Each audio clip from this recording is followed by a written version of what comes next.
নমস্কার, আপনাদের প্রত্যেককেই ইংলিশ টিউশনে সুস্বাগতম। আজ আমি ইংরাজি ভোকাবুলারির যে বিষয়টা নিয়ে আলোচনা করব সেটা হলো ইডিয়মস।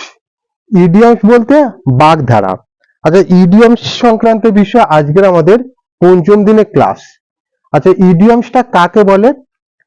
ইডিয়মস হলো শব্দগুচ্ছ সমন্বিত এমনই এক বাগধারা যা তার আক্ষরিক অর্থকে অতিক্রম করে একটা অন্য অর্থ প্রকাশ করে। অর্থাৎ কতকগুলো শব্দ পর পর মিলে একটা নতুন শব্দ তৈরি করে, কিন্তু আগের অর্থ প্রকাশ না হয়ে একটা নতুন অর্থ প্রকাশ হয়, সেই রকম জিনিসটাকে বলা হচ্ছে ইডিয়মস। প্রথম যে উদাহরণটা দেওয়া রয়েছে সেটা হলো all in all. All in all এই ইডিয়মসটা বাংলা অর্থ হলো সর্বে সর্বা, অর্থাৎ সুপ্রিম। সর্বে সর্বা বলতে কি? যে কোনো পরিস্থিতি সামগ্রিক মূল্যায়ন করে কাউকে শ্রেষ্ঠত্ব বিচার করা বা কাউকে সবার উপরে স্থান দেওয়া, এই রকম বোঝানোর জন্যই এই ইডিয়মটা ব্যবহার করা হয়। এর একটা উদাহরণ হলো অফিসে তিনি সর্বে সর্বা। তা এই বাক্যের সাবজেক্ট কোনটা?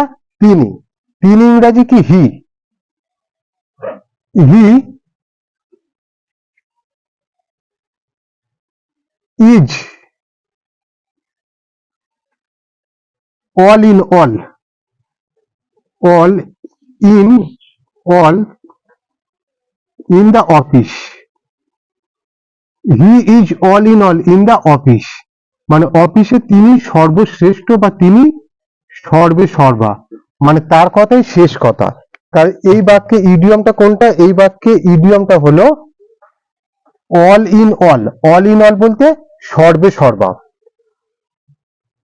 বা বস বা অফিসের কর্মকর্তা। আচ্ছা, এবার 2 নম্বর ইডিয়মটা দেখা যাক, all the same. All the same এই ইংরাজি ইডিয়মটা বাংলা অর্থ হলো একই কথা, অর্থাৎ হ্যাভিং নো ডিফারেন্স, মানে কোনো কিছুর পরিবর্তন হবে না, অপরিবর্তনীয়।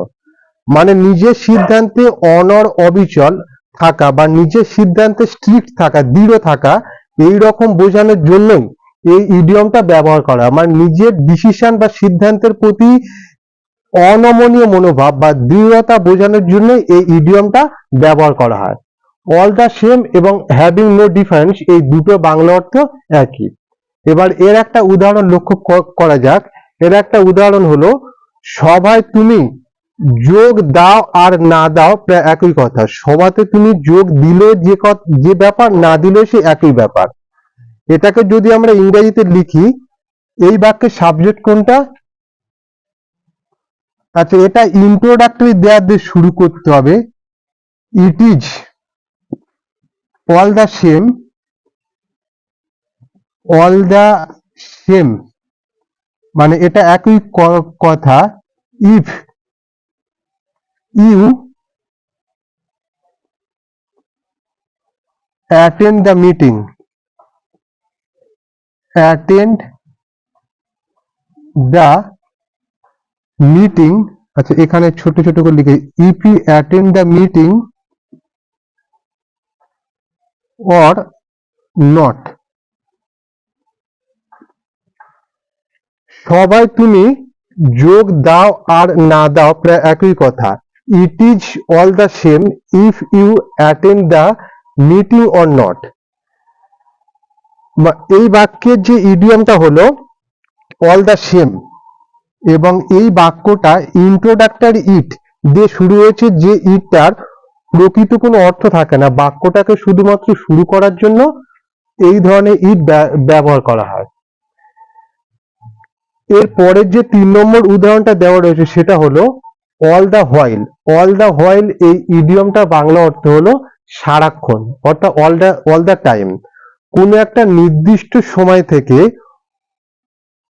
অবিরত এবং কোনো একটা নির্দিষ্ট সময় ধরে অবিরতভাবে এবং ধারাবাহিকভাবে কোনো কাজ বা ঘটনা ঘটে চলেছে, এই রকম বোঝানোর জন্যই অল দ্য হোয়াইল এই ইডিয়মটা ব্যবহার করা হয়ে থাকে।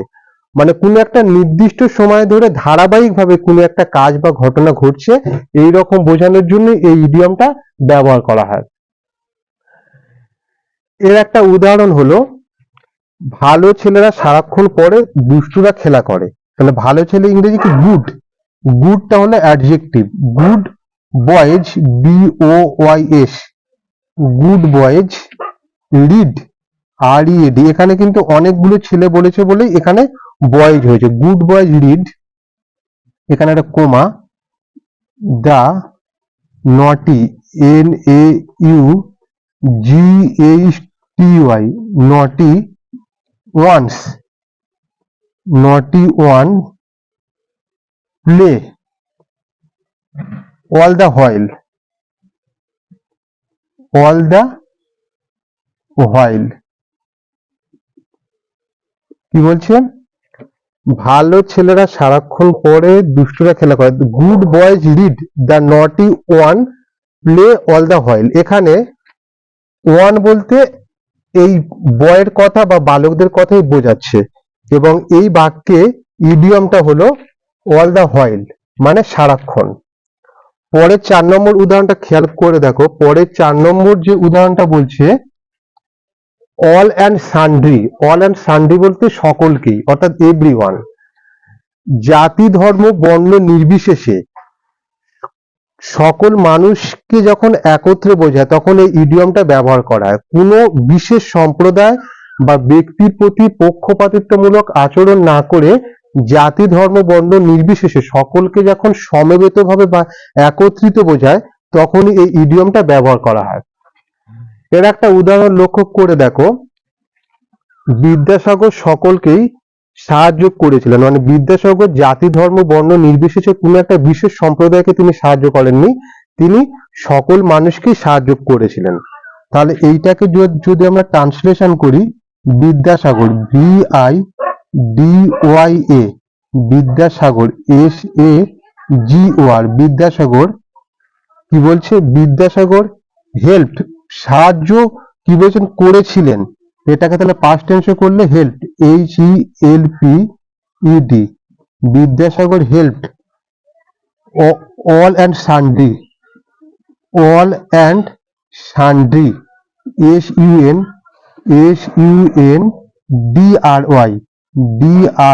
All and sundry. বিদ্যাসাগর সকলকেই সাহায্য করেছিলেন, এর ইংরেজিটা হলো Vidyasagar helped all and sundry. এখানে যে ইডিয়মটা হলো অল অ্যান্ড সান্ড্রি, এর ইডিয়মটা হলো অল অ্যান্ড সান্ড্রি, যার বাংলা অর্থ হলো সকলকেই। এর যে পরে 5 নম্বর ইডিয়মটা খেয়াল করে দেখো। 5 নম্বর ইডিয়মটা বলছে অল অফ এ সাডেন। এখানে অফটাও ব্যবহার করা যেতে পারে, অনটাও ব্যবহার করা যেতে পারে, দুটোর মধ্যে যে কোনো একটা ব্যবহার করতে হবে, এবং এর বাংলা অর্থ হলো হঠাৎ, সাডেনলি। আকস্মিকভাবে বা অপ্রত্যাশিতভাবে যখন কোনো ঘটনা ঘটে যায় সেই রকম বোঝানোর জন্যই এই ইডিয়মটা বা বাগধারাটা ব্যবহার করা হয়। এবং অল অফ এ সাডেন এবং সাডেনলি দুটোর অর্থ বা বাংলা মানে একই। এখানে একটা উদাহরণ লক্ষ্য করে দেখো। হঠাৎই বাঘটি শিকারীর উপর ঝাঁপিয়ে পড়ল, হঠাৎই বাঘটি শিকারীর উপর ঝাঁপিয়ে পড়ল।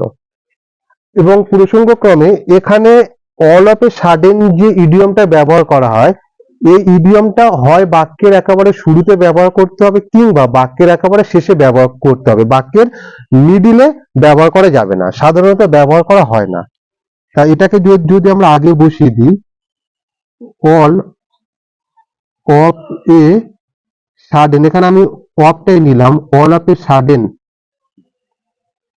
কে ঝাঁপিয়ে পড়েছিল? বাঘটা। All of a sudden the tiger, the tiger, all of a sudden the tiger ঝাঁপিয়ে পড়েছিল। অলরেডি এটা কাজটা হয়ে গেছে, তাহলে জাম্প, JUMPED, জাম্পড, এখানে ইডি যোগ হলো, এটা হলো পাস্ট টেন্সে। All of a sudden the tiger jumped on the শিকার, ইংরেজি কি? হান্টার। হান্ট মানে শিকার করা, এবং যিনি শিকার করেন তাকে বলা হয় শিকারী। হান্টের পরে আর যোগ করে সেটাকে একটা নাউনের মর্যাদা দেওয়া হয়েছে। হান্ট হলো শিকার করা, এটা হলো ভার্ব বা ক্রিয়াপদ, এবং এরপরে আর যোগ করে সেটাকে একটা নাউনের মর্যাদা দেওয়া হয়েছে। All of a sudden the tiger jumped on the hunter.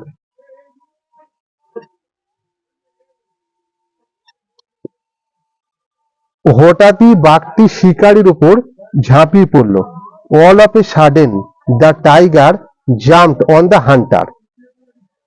ইডিয়মের এতদূর পর্যন্ত আজকে আমি আলোচনা করলাম।